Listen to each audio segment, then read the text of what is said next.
Il était une fois un hobbit, c'est-à-dire un être de petite taille, à peu près la moitié de la nôtre, aux pieds poilus et sans souliers, imberbe, bon vivant et habitant dans une maison semi-enterrée. Or donc, ce hobbit nommé Bilbo reçut la visite de nains, des petits êtres également, très costauds et bourrus, bien barbus, eux, que pourtant il ne connaissait pas.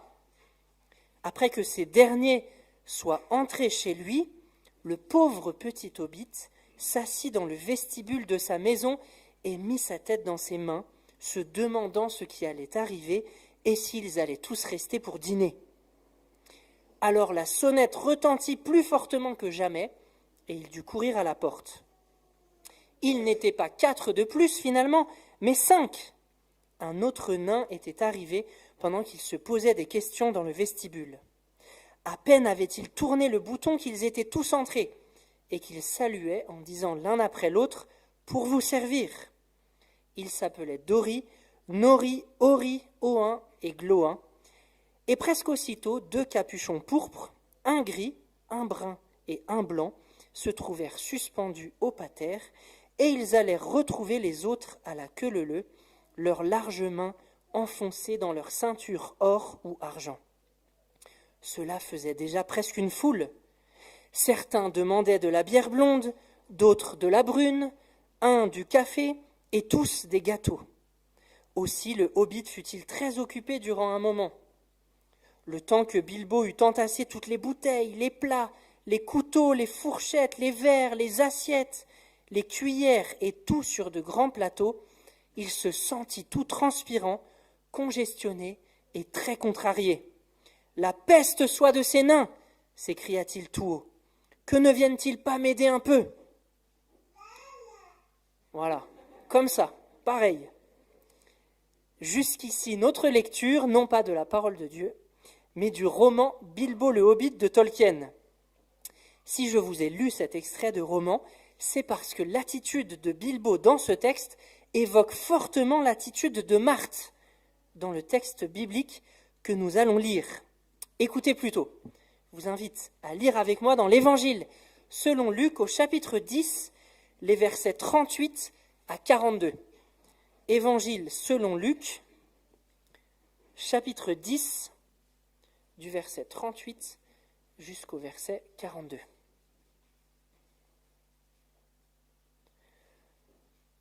Pendant qu'ils étaient en route, Jésus entra dans un village.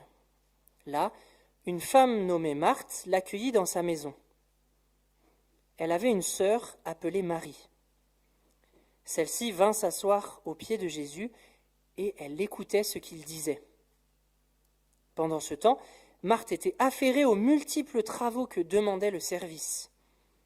Elle s'approcha de Jésus et lui dit « Maître, cela ne te dérange-t-il pas de voir que ma sœur me laisse seule à servir ?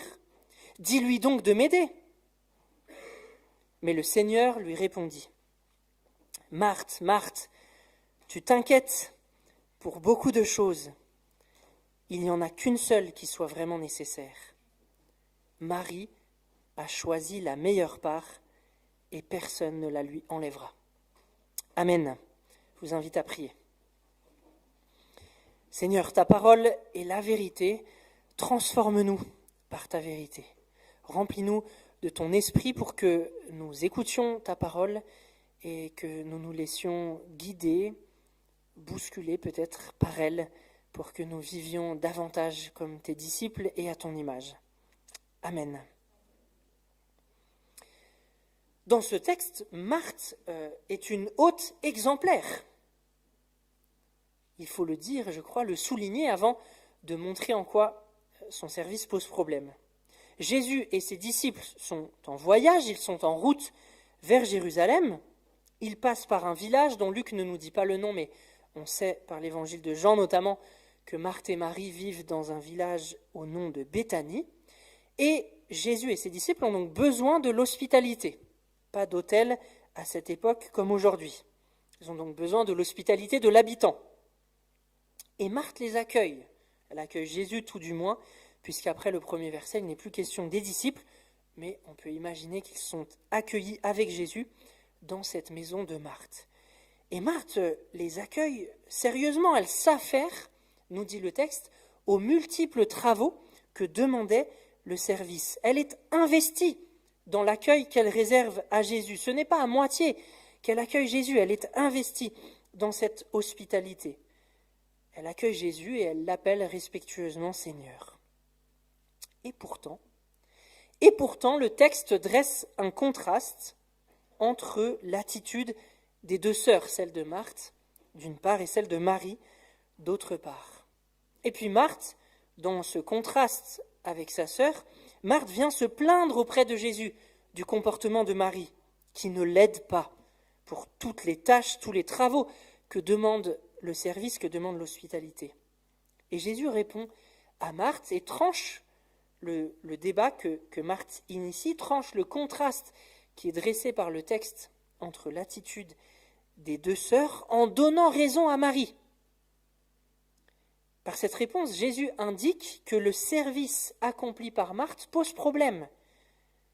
Jésus indique que le service accompli par Marthe est mal ajusté. Mais quel est alors le problème ? Puisque accueillir de manière hospitalière Jésus et ses disciples est une bonne chose, assurément. Quel est alors le problème dans l'attitude de Marthe ? Il me semble que le texte, et en particulier la réponse de Jésus, mettent en lumière 4 symptômes du service mal ajusté de Marthe. 4 symptômes qui nous montrent qu'il y a quelque chose qui pose problème dans la manière dont Marthe se met au service, avec bonne volonté, mais de manière mal ajustée. Premier symptôme, qui est assez évident, je crois, dans le contraste, encore une fois, entre les deux sœurs, le service accompli par Marthe prend le pas sur l'écoute de Jésus. C'est ce que révèle donc le contraste entre les deux sœurs. Au lieu de se mettre à l'écoute de Jésus comme le fait Marie, Marthe s'affaire au service. Son service prend donc le pas sur l'écoute de Jésus. Deuxième symptôme, peut-être un petit peu plus subtil, le service accompli par Marthe l'a conduit à vouloir faire entrer Jésus dans ses projets plutôt que de chercher, elle, à entrer dans les siens. Cela ressort de la question que Marthe pose à Marie, question qui est en fait un reproche déguisé et un ordre déguisé qu'elle donne au Seigneur. « Seigneur, cela ne te dérange-t-il pas de voir que ma sœur me laisse seule à servir ? Dis-lui donc de m'aider. » Vous voyez comment Marthe cherche à faire entrer Jésus dans son projet, dans sa manière de voir le service et l'hospitalité, plutôt que de se mettre à son écoute pour rentrer, elle, dans les projets de Jésus. Elle appelle donc Jésus « Seigneur », mais elle refuse dans les faits de le laisser régner. C'est elle qui règne dans la maison à ce moment-là. C'est elle qui fonde des projets et qui cherche à faire entrer les autres, Jésus compris, dans ses propres projets. Et pour aller plus loin en ce sens, je crois qu'on peut même dire que Marthe essaye de faire rentrer Jésus dans une triangulation relationnelle malsaine. Une triangulation que le psychiatre Stephen Karpman nous aide à comprendre. Il a schématisé ce qu'il a appelé le triangle dramatique, qu'on appelle aussi parfois le triangle de Karpman. C'est le nom de ce psychiatre. Et je crois que c'est exactement ça qui se joue dans notre texte. Quelqu'un qui endosse le rôle de victime, ici Marthe, elle se pense victime du manque d'aide de sa sœur Marie, donc elle rentre dans la relation avec les autres dans le rôle de victime, et Karpman nous explique, et c'est exactement, je crois, ce qui se passe ici, la personne qui endosse le rôle de victime va vouloir faire endosser le rôle de persécuteur, de bourreau, à quelqu'un d'autre. C'est ce que Marthe fait avec Marie. « Ma sœur me laisse seule à servir. Elle me persécute, elle me persécute en me laissant seule à servir. » Et cette même personne qui endosse le rôle de victime va vouloir faire entrer une tierce personne, une troisième personne, dans le rôle de sauveteur. Ici Jésus. Dis-lui donc de m'aider.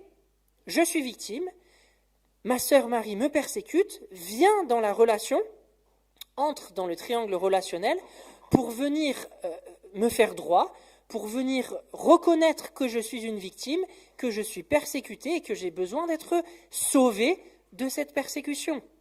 Marthe cherche à faire rentrer Jésus comme sauveteur dans cette relation, mais c'est un triangle malsain parce que ça induit des relations malsaines entre les gens.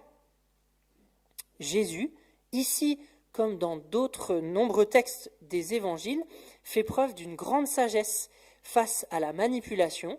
Jésus subit souvent la manipulation inconsciente de ses disciples, ici de Marthe, et à chaque fois, avec sa grande sagesse, il refuse de se laisser prendre au piège par ces manipulations. Et ici, Jésus refuse d'endosser ce rôle de sauveteur que Marthe essaye de lui faire endosser. Et ça m'amène au troisième symptôme qui montre qu'il y a un problème dans la manière dont Marthe se met au service de Jésus et de ses disciples. C'est que le service accompli par Marthe génère de l'amertume envers sa sœur. Pour Marthe, encore une fois, sa sœur la laisse seule à servir. Marthe génère donc ce triangle dramatique et elle veut y situer Marie, sa sœur, comme persécutrice, parce que la manière dont elle sert nourrit en elle de l'amertume envers sa sœur Marie. Et enfin, quatrième et dernier symptôme que le texte met en lumière pour montrer en quoi le service de Marthe est mal ajusté, le service accompli par Marthe nourrit en elle inquiétude et agitation. C'est Jésus lui-même qui met le doigt sur ce dernier symptôme dans sa réponse à la demande de Marthe. Marthe, Marthe, tu t'agites et tu t'inquiètes pour beaucoup de choses. 4 symptômes donc d'un service mal ajusté. Premier symptôme, le service se substitue à l'écoute de la parole de Jésus. Deuxième et troisième symptôme qu'on peut mettre ensemble, le service mal ajusté engendre des relations malsaines avec Jésus lui-même et avec les autres, en nourrissant de l'amertume en nous envers les autres. Et quatrième et dernier symptôme d'un service mal ajusté, ce service nourrit encore une fois en nous inquiétude et agitation. N'y a-t-il pas pour nous aussi dans ce texte un avertissement à travers cette attitude de Marthe ? Je crois que le texte, à travers le contraste entre les deux sœurs, nous invite à être attentifs à ces 4 symptômes en nous, dans nos propres lieux de service, que ce soit dans l'Église, qui est un lieu de service, que ce soit au travail, qui est un autre lieu de service, ou même à la maison. Nos foyers sont des lieux de service, où nous nous servons les uns les autres, en faisant le ménage, en préparant les repas, en lavant le linge, etc., etc. Le texte nous invite à être attentifs dans ces différents lieux de service à la naissance de ces symptômes en nous. Et le texte nous invite, lorsque l'un ou l'autre de ces symptômes apparaissent, amertume envers les autres, manipulation éventuellement, même parfois de manière inconsciente et gentillette, on manipule tous toujours d'une manière ou d'une autre sans s'en rendre compte. Lorsque ces symptômes apparaissent, le texte nous dit qu'il est peut-être temps pour nous de prendre du recul, de revenir à l'essentiel, et c'est le chemin qui nous est indiqué dans le texte par Marie. Faut-il alors préférer la prière au service ? Faut-il alors préférer la contemplation à l'action ? Non. Non, je ne crois pas que ce soit cela que dise le texte. Pourquoi ? Parce que ce n'est pas entre ces éléments-là, prière et service, contemplation et action, que le texte dresse des contrastes. Tout l'évangile de Luc, sur lequel nous prêchons jusqu'à Pâques, tout l'évangile de Luc met d'ailleurs l'accent sur la pratique de la justice, sur l'amour du prochain et sur le service. Le contraste n'est donc pas entre service d'un côté et prière ou écoute de la parole de Jésus de l'autre. Intéressons-nous alors de plus près à l'attitude de Marie pour mieux comprendre quel est le contraste exact que Luc met en avant dans ce texte. Quelle est l'attitude de Marie ? Luc nous dit qu'elle vient s'asseoir aux pieds de Jésus. Qu'est-ce que ça signifie ? Dans le contexte de la Bible, cette attitude de venir s'asseoir aux pieds de quelqu'un, c'est l'attitude du disciple. On vient s'asseoir aux pieds du maître, aux pieds de celui qui enseigne pour recevoir son instruction. Venir s'asseoir au pied de quelqu'un, c'est l'attitude du disciple envers le maître. Rappelez-vous des propos de Paul en Acte 22, qui raconte sa vie avant sa conversion chrétienne, lorsqu'il était encore dans le pharisaïsme, et qu'il disait « J'ai été instruit au pied de Gamaliel », un grand rabbin de l'époque. « J'ai été instruit au pied de Gamaliel ». Marie est donc au pied de Jésus pour être instruite par lui, pour entendre son enseignement, pour écouter sa parole et pour la mettre en pratique. C'est d'ailleurs une scène assez étonnante pour l'époque. Les femmes n'étudiaient jamais auprès des rabbins. Seuls les hommes se mettaient à l'école des rabbins pour entendre leur enseignement. En acceptant Marie à ses pieds, Jésus montre qu'il n'y a pas de conditions préalables à remplir pour devenir l'un de ses disciples, et en tout cas, pas de nécessité d'être un homme. Que l'on soit homme ou femme, peu importe nos origines ethniques, culturelles, peu importe la classe socio-économique dans laquelle nous nous situons, il n'y a pas de conditions préalables à remplir pour venir s'asseoir aux pieds de Jésus et recevoir son instruction. Et par son attitude, Jésus dit devant Marthe que Marie a choisi la meilleure part. La meilleure part, c'est de venir prendre place aux pieds de Jésus comme disciple pour recevoir son instruction. Le contraste dans le texte, le contraste dressé par Luc entre les deux sœurs, entre Marthe et Marie, n'est donc pas entre servir et écouter la parole de Jésus, mais entre l'inquiétude et l'agitation d'une part et l'écoute de la parole de Jésus d'autre part. C'est ça le contraste de notre texte. L'inquiétude et l'agitation d'une part, qui est l'inverse de l'attitude du disciple. Rappelez-vous la parabole du semeur. Dans une des terres où la semence tombe, la semence qui représente la parole de Dieu, Jésus dit que les épines vont venir l'étouffer, et il explique par la suite que ces épines qui empêchent la semence de germer et de pousser et de porter du fruit, ces épines sont les inquiétudes et les soucis de la vie. Le texte dresse donc un contraste entre l'inquiétude et l'agitation d'une part et l'écoute de la parole de Jésus d'autre part. Ce n'est pas le service en lui-même qui est mis en contraste avec l'écoute de Jésus. Le texte ne nous invite donc pas à servir peu, ni à nous préserver, ce qui est malheureusement la tendance contemporaine.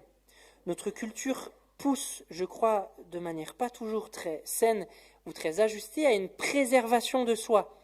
Et le Covid, à cause duquel nous sommes restés longtemps enfermés chez nous, a favorisé cette logique de préservation de soi.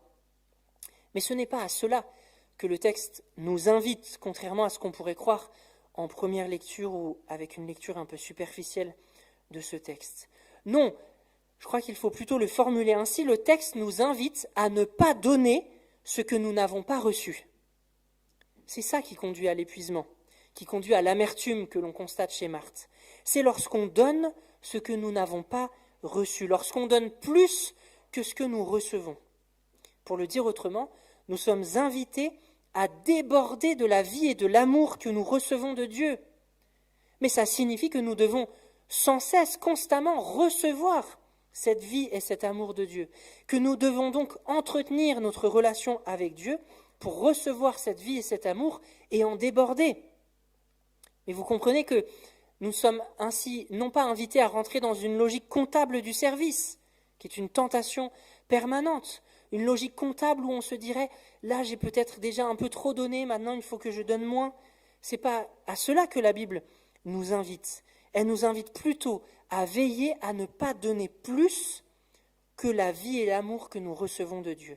Parce que lorsque nous donnons plus que ce que nous recevons, c'est là que nous nous asséchons, que nous nous vidons intérieurement et que nous développons les symptômes que l'on a vus chez Marthe. Le service doit être fondé sur une écoute de la parole de Jésus, sur une vie de prière et de méditation, afin que notre service découle de cette relation vivante avec le Seigneur. Lorsque le service est fondé sur d'autres motivations que cette relation vivante avec le Seigneur, c'est là que nous nous épuisons, que nous nous vidons, que nous nourrissons de l'amertume envers les autres et même envers Dieu, comme Marthe encore une fois dans ce texte. Au chapitre suivant de l'évangile de Luc, Jésus dira une parole qui n'est rapportée que par Luc, qu'on ne retrouve pas dans les autres évangiles, une béatitude. Vous savez, ces paroles qui commencent par « heureux ceux », et Jésus dira « heureux ceux qui écoutent la parole de Dieu et qui la gardent », c'est-à-dire qui l'observent, qui obéissent, qui la mettent en pratique. Nous avons besoin des deux, ce qui montre une fois de plus que le texte ne met pas le contraste entre les deux, entre écouter la parole de Dieu et y obéir, entre écouter la parole de Dieu et servir. C'est les deux qu'il faut pratiquer. Et Marthe est l'exemple dans ce texte de celle qui a voulu mettre en pratique l'hospitalité, mettre en pratique le service, mais qui ne le fait pas en écoutant la parole de Dieu. Et ça l'amène vers l'amertume, vers des tentatives de manipulation. Son service aurait dû être fondé sur une écoute de la parole de Dieu. Nous avons peut-être l'exemple inverse dans l'enseignant de la loi qui vient questionner Jésus juste avant le texte que nous avons lu sur le plus grand commandement. Et vous vous rappelez, Jésus lui répond en racontant la parabole du bon samaritain. C'est peut-être l'exemple inverse de Marthe, celui qui écoute la parole de Dieu, qui la connaît, il connaît les commandements. Il vient poser cette question à Jésus pour le piéger, parce qu'il sait très bien quel est le plus grand commandement. Mais il cherche à le reformuler pour avoir des excuses pour ne pas le mettre en pratique. Il se demande qui n'est pas mon prochain. Il se demande envers qui il aurait le droit de ne pas mettre en pratique le commandement d'amour du prochain. Et Jésus lui répond par la parabole du bon samaritain en lui disant « Va et toi fais de même » pour lui dire que la pratique d'amour du prochain n'a pas de limite, que tous ceux qui croiseront sa route sont son prochain et qu'il a lui-même à se positionner comme prochain envers tous ceux et toutes celles qui croiseront sa route. Nous avons donc en Marthe l'exemple du disciple qui cherche à mettre en pratique, qui cherche à servir, à accueillir, mais qui ne fonde pas son service sur l'écoute de la parole de Dieu, et peut-être dans cet enseignant de la loi, celui qui écoute la loi, la parole, mais qui est incapable de la mettre en pratique parce qu'il cherche comment ne pas la mettre en pratique précisément. Que notre service à la suite de ce texte de Marthe et Marie soit alors un fruit de notre vie de disciple. Que notre service ne soit pas autre chose qu'un fruit de notre écoute du Seigneur et de notre relation avec lui. Pour cela, ce texte nous invite à veiller particulièrement à deux choses. Premièrement, à être suffisamment nourris de l'amour de Dieu par la méditation et la prière, par le culte communautaire, pour être en mesure de nous donner sans nous brûler. De nous donner, et entendez que le don est l'inverse d'une logique comptable, à nous donner comme la Bible nous y invite, à la suite de Jésus qui s'est vraiment donné pour nous, que nous soyons en mesure de nous donner sans nous brûler, de nous donner sans nous épuiser, sans nous vider intérieurement. Et deuxièmement, veillons à être attentifs pour cela aux symptômes d'un service mal ajusté dans nos propres vies. Soyons attentifs à repérer le plus vite possible lorsque l'amertume émerge dans nos cœurs. Lorsqu'on commence à pester contre les autres, comme Bilbo contre les nains, ou comme Marthe contre Marie et même contre Jésus, c'est qu'il y a quelque chose qui cloche. Revenons alors dans ce cas vers les pieds du Seigneur, non pour servir moins, mais pour servir mieux. Amen. Je vous invite à quelques instants de silence pour recevoir la parole qui a été partagée ce matin. Seigneur Jésus, merci parce que toi, tu t'es donné pour nous, sans compter. Tu as donné ta vie pour que nous soyons rachetés, réconciliés avec Dieu. Tu as démontré l'amour que tu as pour nous.